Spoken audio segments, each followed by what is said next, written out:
যদি এইভাবে না করে তাহলে কি করতে পারে, সোজা এই লেভেল থেকে রিট্রেসমেন্ট করতে পারে।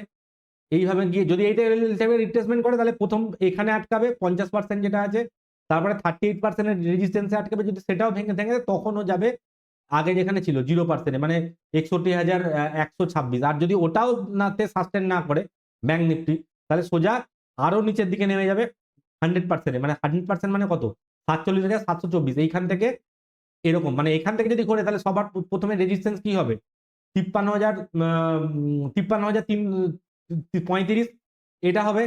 যদি এটা এটা যদি এটাকে না মানে তাহলে কি হবে, সোজা একদম এখানে নামবে, এখান থেকে একদম এই অবধি চলে যাবে, মানে 50% রেজিস্ট্যান্স থাকবে 54,635।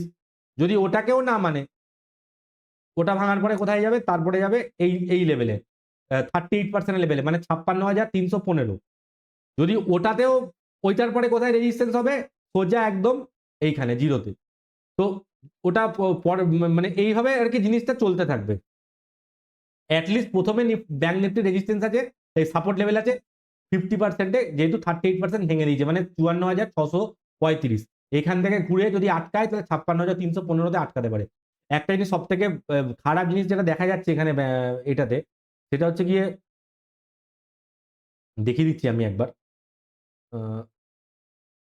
সব থেকে যেটা জিনিস দেখা যাচ্ছে যেটা, সেটা হচ্ছে গিয়ে এই যে যেটা চলছে না নিফটিতে, এটা প্রচুর ডাউন, মানে নিচের